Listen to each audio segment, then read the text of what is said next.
का पालन कर लिया, समझ लीजिए जब उन्हें जरूरत पड़ेगी तो मालिक उनके लिए हाजिर होंगे। अगर उन्होंने मालिक को आज तक छोड़ा नहीं है तो, और बोरा पहन लिया है और हुजूर महाराज के किसी भी आदेश का पालन नहीं किया, एक आदेश का पालन करते रहे, तो तुम्हें मनुष्य का शरीर तो मिलेगा। अगर पूरी तरह से अक्षर से तुमने आदेश का पालन किया है तो तुम अपने घर जाओगे। नहीं, एक बात तुमने मान ली है तो एक बात उन्होंने भी मान ली। एक बात तुमने मान ली कि हमने जीवन भर बोरा धारण करने का निश्चय कर लिया, तो गुरु महाराज ने कह दिया जिस शरीर पर तुमने बोरा धारण किया है कितने भी बार छूट जाए तुम्हें मनुष्य का ही शरीर मिलेगा। लो, एक बात उन्होंने मान ली। लेकिन साधन भजन किए बिना अपने घर पहुंचने का कोई मतलब, उसके लिए तो तुम्हें साधन भजन करना पड़ेगा, सेवा करनी पड़ेगी, तन से करनी पड़ेगी, मन से करनी पड़ेगी, धन से करनी पड़ेगी। अब तीनों तरह से नहीं करोगे तो इधर से तुम्हारा निपटारा होने वाला। ये क्यों कहा जाता है कि सेवा तीन तरह से होती है, तन से, मन से और धन से? क्योंकि तुम तीन ही तरह की चीजों से यहां जुड़े हुए। एक तो अपने तन से जुड़े हो और तन तुम्हारे मन से जुड़ा है, और ये तन और मन संसार के धन से जुड़ा है। जब तक इन तीनों का निपटारा नहीं कर देते इधर, तब तक उधर जाने का रास्ता मिलने वाला। इनका जब तक इनके अंदर पवित्रता नहीं आएगी, शुद्धता नहीं आएगी, निर्मलता नहीं आएगी, तब तक उधर का रास्ता नहीं मिलेगा। तो तन कैसे शुद्ध पवित्र हो, मन कैसे शुद्ध पवित्र हो, धन कैसे शुद्ध पवित्र हो, तब उधर जाने का रास्ता मिलेगा। तो गुरु महाराज ने बहुत अच्छे तरीके बताए। गुरु महाराज ने कहा चूंकि एक परंपरा है, एक नियम है, जिस शरीर में आप रह रहे हो उस शरीर से जैसे तुम्हें शरीर मिला है ऐसे ही और भी शरीरधारी संसार में है। इस शरीर में बैठकर शरीर माध्यम खलु धर्म साधनम, निश्चय ही शरीर ही एक धर्म साधन का माध्यम है। अब आप चक्कर में पड़ जाओगे, ये धर्म कर्म की बात आ गई तो जो संसार में कहा जाता है ये हिंदू है, ये मुस्लिम है, ये सिख है, ये ईसाई है, ये जैन है, ये पारसी है, ये बौद्ध है, ये संप्रदाय है, धर्म नहीं है। धर्म तो सनातन है। सनातन के अलावा संसार में कोई दूसरा धर्म ही नहीं है। सनातन का मतलब है जो हमेशा से था, आज है और हमेशा रहेगा। जब इंसान उतरकर संसार में आया था तब कोई धर्म नहीं था उसके साथ, सनातन था। आज उसके साथ सनातन है और संसार में सारे संप्रदाय खत्म हो जाएंगे लेकिन सनातन कभी खत्म होने वाला। अब सनातन क्या है, बस ये जानने की चीज है। ये सनातन क्या है? सनातन का मतलब है कि आप जब उतर कर आए थे तब उस मालिक ने आवाज की धार पर उतारा था। आज भी आवाज की धार पर ही जीवात्मा यहां टिककर तुम्हारे शरीर को सजीव किए है, और जब वो आवाज की धार खिंचकर वापस जाती है तो जीवात्मा भी उसी के साथ खिंचकर वहीं चली जाती है जहां वो आवाज उसे लेकर जाती है। इस आवाज को अनहद बाणी, ऊधो गीत, आयत या कलमा कहते हैं। इस आवाज को जब तक तुमने जीवात्मा के कान से नहीं सुना, जब तक तुमने अंतर में इसको नहीं परखा, नहीं देखा, नहीं सुना और इसके साथ उसकी गंध को धारण नहीं किया, तब तक आप समझ लीजिए इस मनुष्य शरीर धारण करने का कोई भी मतलब। कितना भी धनी मानी हो जाओ, इधर का धन तुम्हारे साथ जाने वाला नहीं। वो धन है, वास्तविक धन है ऊपर से उतरने वाली आवाज, ऊपर से उतरने वाला प्रकाश, ऊपर से उतरने वाली गंध। यही तीनों चीजों को पवित्र करती है। ऊपर से उतरने वाली आवाज, ऊपर से उतरने वाला प्रकाश, ऊपर से उतरने वाली गंध, खुशबू। यदि आपने इन तीनों चीजों का वास्तविक स्वाद नहीं ले पाया, वास्तविक रस नहीं ले पाया, तो मनुष्य शरीर पाने का धर्म आपने पूरा। यह सनातन है। आवाज सनातन उतर रही है, प्रकाश सनातन उतर रहा है और गंध सनातन आ रही है। अगर इस सनातन को आपने धारण नहीं कर पाया तो मनुष्य शरीर धारण करने वाला चाहे किसी भी संप्रदाय में आ गया हो, जिसने इन तीन चीजों को धारण नहीं कर पाया, उसने मनुष्य शरीर पाने के धर्म को पूरा करने में एक कदम भी चाल नहीं चली है। आप बताइए, क्या आपको ऊपर की आवाज सुनाई देती है? आपको अंतर में प्रकाश दिखाई देता है? आपको अंतर की खुशबू आती है? अगर नहीं आती है तो आप समझ लीजिए अब तक आपने कुछ भी जोड़ा, कुछ भी नहीं जोड़ा। ये संसार का मामला है। चार गीत याद कर लिए, किसी समाज में बैठकर ढोलक ताशे पर गा बजा कर, वाह वाह बहुत बढ़िया, बहुत बढ़िया, यहीं तक बढ़िया है, उधर कुछ भी बढ़िया। तुमने बहुत अच्छा आडंबर जोड़ लिया, और जिसने देखा उसने वो आपकी चमक को देखा, अरे भाई बहुत कुछ कर लिया, बहुत कुछ कर लिया। इधर कर भी लिया, जब तक श्वास चल रही तब तक इधर देखने के लिए है, उधर तुमने कुछ भी नहीं कर लिया।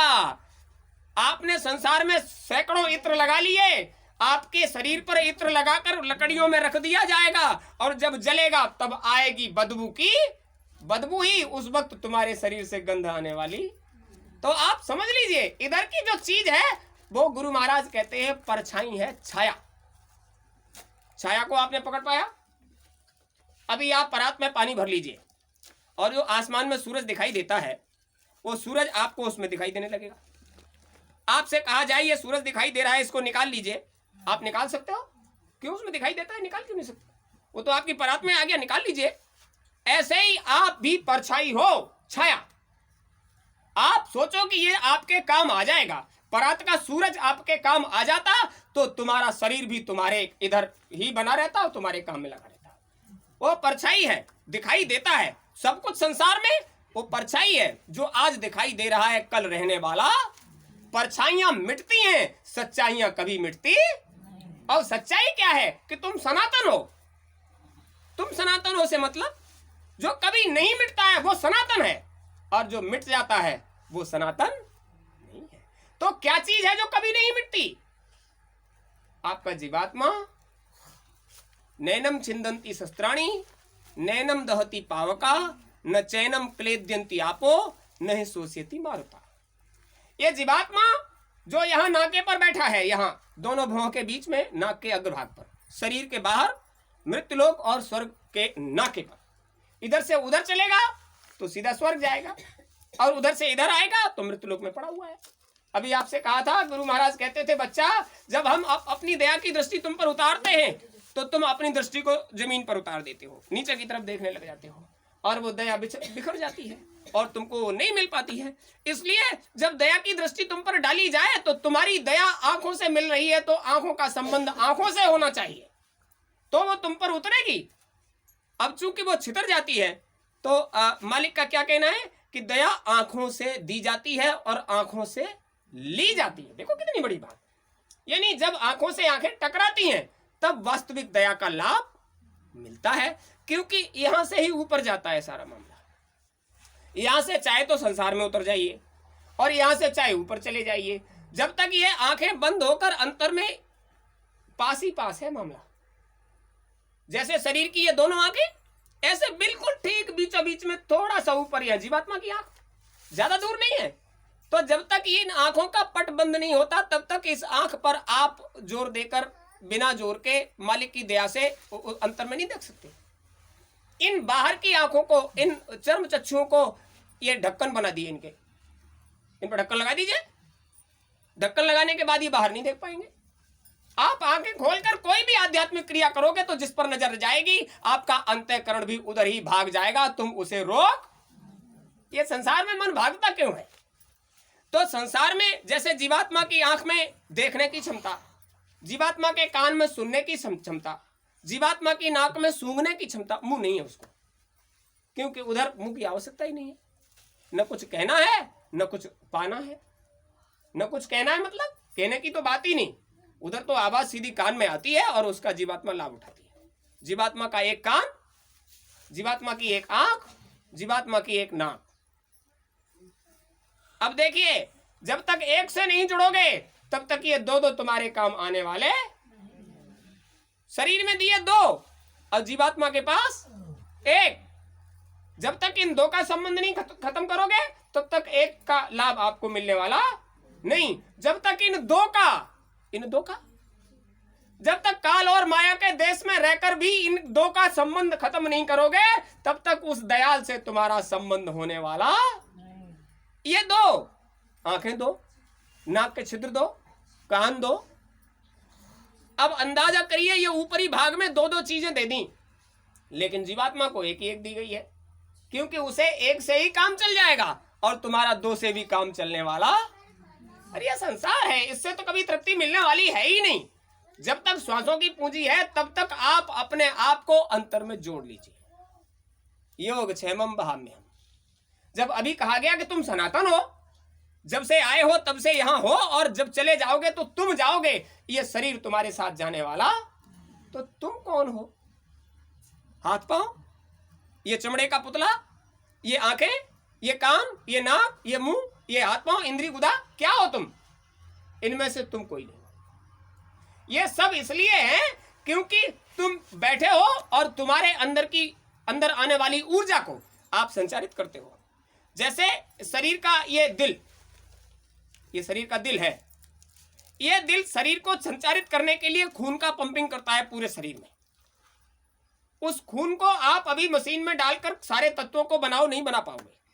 देखिए कुदरत की करामात, आपके शरीर में ऐसी चीज बना दी गई है कि आप जो भी भक्षण करते हो उससे आपके शरीर की ऊर्जा, शरीर को ऊर्जावान बनाने के लिए ऐसी मशीन बना दी गई है कि वो सारी चीज अपने आप ही बनकर तैयार होती है, शरीर को ऊर्जावान करती है। लेकिन उस ऊर्जावान चीज में ऐसी कौन सी चीज है कि मुर्दा मिट्टी पड़ा हुआ है, किसी का शरीर पड़ा हुआ है, आप उसको कितना भी खिलाओ, कितना भी पिलाओ, फिर उसके अंदर वो चीज क्यों नहीं आती जो जीवात्मा के संबंध रखते हुए शरीर के अंदर आती है? इसका मतलब है इस अंदर की मशीन को भी चलाने वाला कोई दूसरा, और वो दूसरा जब तक इसको चला रहा है तब तक ये चल रहा है। और दूसरे का के मन में आ गया कि श्वासों की पूंजी खत्म हो रही, इधर रह के भी क्या करेंगे, तो आप अंदाजा कर लीजिए इस शरीर पर सभी चीजों का प्रभाव पड़ता है। अभी कहा था नैनम छिंदंती शस्त्राणी, हथियार जीवात्मा को काट नहीं सकता। भगवान श्री कृष्ण ने गीता में उपदेश किया। नैनम दहती पावका, आग शरीर को जला सकता है, जीवात्मा को नहीं जला सकता। न चैनम क्लेदयन्ति आपो, पानी शरीर को गीला कर सकता है, जीवात्मा के पास उसका कोई भी कण नहीं जा सकता। नहीं शोषयति मारुता, हवा शरीर को सुखा सकती है, लेकिन जीवात्मा पर हवा का भी कोई प्रभाव पड़ने वाला। इसका मतलब तुम ऐसी अमोघ शक्ति हो जिस पर संसार की किसी भी चीज का कोई प्रभाव पड़ने वाला नहीं है, लेकिन तुम्हारे शरीर पर सब चीजों का प्रभाव पड़ने वाला है। जीवात्मा ईश्वर अंश, जीव अविनाशी, चेतन, अमल, सहज, सुख राशि। बोलो, जीवात्मा चेतन, अमल, सहज और सुख का भंडार, उसे कभी कोई दुख होता ही, लेकिन तुम तो दुखी हो जाते हो, जरा सा काम बिगड़े तो दुखी हो जाते हो। जीवात्मा को तो कभी दुख नहीं होता, फिर दुखी कौन हो जाता है? अरे कौन दुखी होता है? दुखी होता है मन, दुखी होती है बुद्धि, दुखी होता है चित्त, और दुखी होता है अहंकार। ये इसलिए दुखी होते हैं क्योंकि ये जीवात्मा नहीं, ये जीवात्मा के साथ भेजे हुए अनुचर हैं, उसकी सेवा करने के लिए भेजे गए थे। ईश्वर अंश, यही तो ईश्वर के अंश हैं। ये जहां के रहने वाले हैं उस लोक को कल्पना लोक कहते हैं। वहां जहां ये रहते थे वहां कल्पना किया, अभी महल बनकर तैयार हो जाए, हो गया। वहां तो कल्पना का देश ही है, सोचते ही हो जाता है। लेकिन इन्हें उतार कर कहां रख दिया गया? मृत्युलोक में, जहां कर्म का देश है। कल्पना के देश से उतार कर कर्म के देश में रख दिया। वहां तो इच्छा करते ही हो जाता था, लेकिन यहाँ बहुत इच्छा करते हैं होता नहीं, क्योंकि यहाँ बिना किए होने वाला। यहाँ तो साधन भजन करोगे तो होगा, यहाँ तो संसार का कर्म करोगे तो होगा, यहाँ करोगे तो होगा, और वहां कल्पना मात्र से ही हो जाता था। वो ईश्वर का लोक है। ईश्वर के लोक में कल्पना से ही काम चल जाता, क्योंकि जिस तरह से संसार के सारे पदार्थ तुम्हारे सामने हैं, इनमें से वहां कोई भी नहीं है। तो पदार्थ ही संसार में आप रहते हो, तो पदार्थों को आपको जुटाना पड़ेगा। सकल पदार्थ है जगमाही, कर्महीन नर पावत। संसार में सब कुछ है, लेकिन किसे नहीं मिलता? कर्महीन। यहां तुम्हें कर्म करना ही पड़ेगा, तब पदार्थी सुख तुम्हें मिलेगा। अब ये अंतःकरण जो है, मन, बुद्धि, चित्त और अहंकार, कल्पना लोक का रहने वाला, इसे कर्म करने की आदत ही, अरे वहां तो कल्पना से हो जाता था। अब यहां आए और किया कल्पना, और कल्पना से नहीं हुआ तो क्या होगा? तो दुखी हो जाएगा। कर्म का देश है, तो इसको अभ्यास करना पड़ेगा करने का, और करना चाहता नहीं। अब करना चाहता होता तो आप लोग यहां बैठे नहीं होते। करना नहीं चाहता, जब भजन पे बिठाओ, देखो कैसी कुलांचे मारता है, अरे क्या बेकार का काम करवाते हो। अब बैठे हैं, संसार को देखने के लिए आंखें मिली हैं, बंद कर ली, अब बंद कर ली तो देखे क्या। संसार को सुनने के लिए कान मिले, और उनको में उनमें उंगली डाल ली, जब सुनाई नहीं बाहर से, जो दिखाई देना, जो सुनाई देना, जो सुंगाई देना, जो स्वाद बाहर बाहर वाला है वो मिलता नहीं, तो अंतर में कैसे मिलेगा। और बिना अभ्यास के ये होने वाला नहीं, क्योंकि यह पराविद्या है। अभ्यासेन विद्या, चाहे इस संसार में लीजिए चाहे अंतर में लीजिए, जब तक अभ्यास नहीं करोगे कोई भी विद्या तुम्हारे हस्तगत होने वाली। अभ्यास करना पड़ता है। आपके घर में अबोध बच्चा अभी पैदा हुआ, कुछ समय के बाद आप उसको बिठाने का प्रयास करते हो, फिर वो बैठने लग जाता है। इतना अबोध था कि उसको अपना ज्ञान व्यान नहीं है, कहीं भी कुछ भी कर देता है, और आप उसकी व्यवस्था करते हो और फिर उसका अभ्यास बनाते हो। पहले उसको बिठाना सिखाते हो, बिठाने के बाद खड़ा करना सिखाते हो, संसार की क्रियाएं सिखाते हो। और सीखने की प्रवृत्ति मनुष्य शरीर में हमेशा से नहीं है, यहां तक कि पैदा होते ही आप उसको सिखाना शुरू कर देते हो। बोलिए, अभी पैदा हुआ है और आपने सिखाना शुरू कर दिया, उसको अभ्यास कराने लगे, और खुद अभ्यास करना नहीं चाहा, उसको अभ्यास कराया। देखिए ये माताएं कितना होशियार है, अबोध तुरंत पैदा हुए बच्चे को अभ्यास कराती हैं। ऐसे करके पैर कर लिया और उस पर बिठाया और आवाज लगाई, अभ्यास कराया। आपने आवाज लगाई, उसको कैसे मालूम इससे क्या होता है, उसको कैसे मालूम इससे क्या होता है। मतलब तुमने आवाज से उसको अभ्यास